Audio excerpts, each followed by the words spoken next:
aren't you? Paimon felt like Catherine was acting weird when we met at the Sabzeruz festival.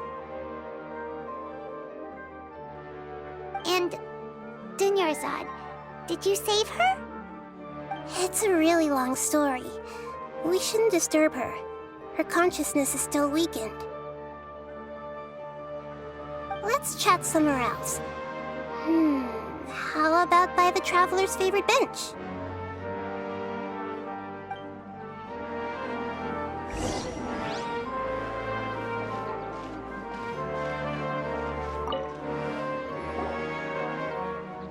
What's going on? Why are you two so excited to see me? Hasn't it only been a night? It's actually been much longer than that. Oh? Strange. Was I really asleep that long? No wonder I have such a headache.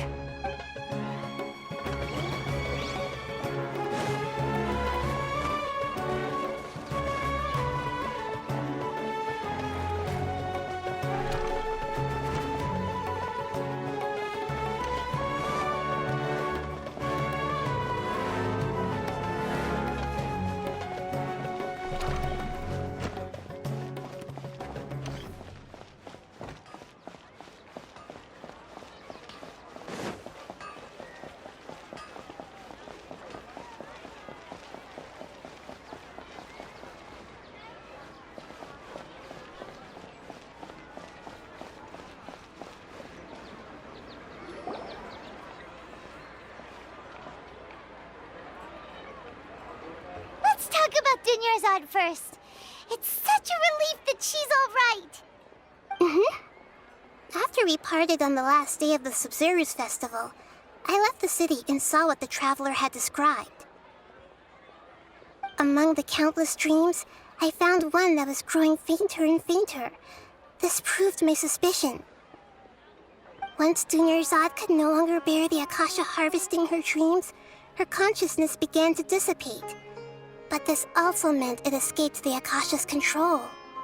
Such a small fragment of consciousness can't last for very long, though. It will return to its original dream, where both will gradually fade until they completely disappear. I used all the power I had to keep her dying dream alive as long as possible, but it still wouldn't have lasted for much longer if it hadn't been for you two breaking the samsara. So it looks like we did manage to save Dunyarzad in the end. And not a moment too soon. Huh? Why are you two smiling so happily?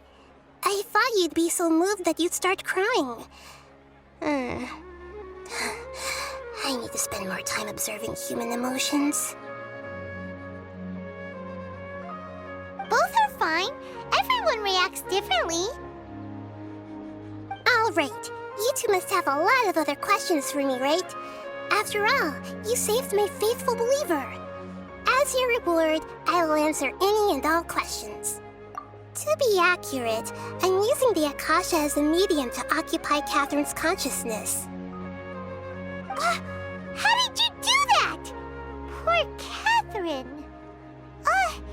Does this mean you can also occupy other people's consciousnesses? Theoretically, I can enter anyone's mind as long as they're wearing their Akasha terminal.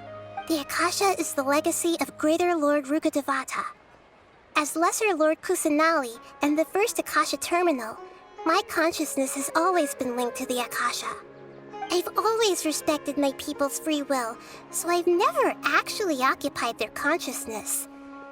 When necessary, I just borrow this bionic Snezhnayan puppet. Hold on. Did we just learn some deep, dark secret? So Catherine is... No wonder Paimon felt something was off about her. What about your own body? Why do you need to borrow other people's? Don't you live in the sanctuary of Surasthana?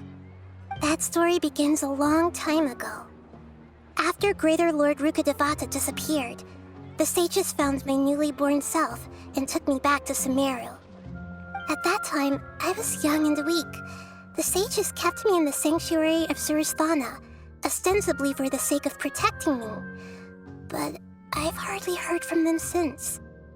However, I do understand that they had hoped to find Greater Lord Rukkhadevata instead of me, a symbol of her passing. So, the sages basically put their new Archon under house arrest? How dare they! Why don't you teach them a lesson, Nahida? In some ways, they aren't wrong. Greater Lord Rukkhadevata was omniscient and omnipotent.